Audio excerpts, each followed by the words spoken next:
लक्ष वेधून घेणाऱ्या 3 महत्त्वाच्या बातम्या। पहिली लक्ष वेधून घेणारी बातमी ती अर्थातच सामाजिक कार्यकर्त्या अंजली दमानिया यांच्या आजच्या पत्रकार परिषदेसंदर्भातली।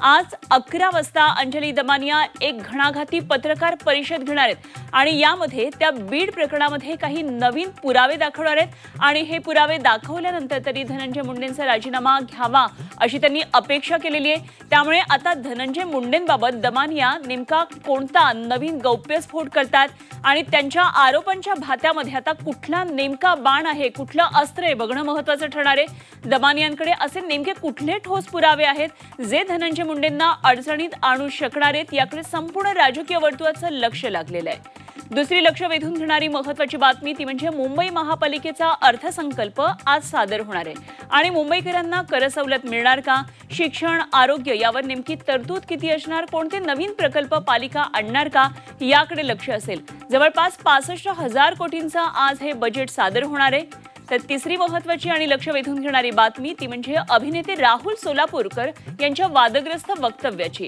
छत्रपती शिवाजी महाराज चक्क लाच देऊन आग्र्यामधून सुटून आले होते आणि त्यासाठी त्यांनी किती हुंडी वटवली याचे पुरावे आपल्याकडे आहेत असं राहुल सोलापूरकर यांनी म्हटलंय।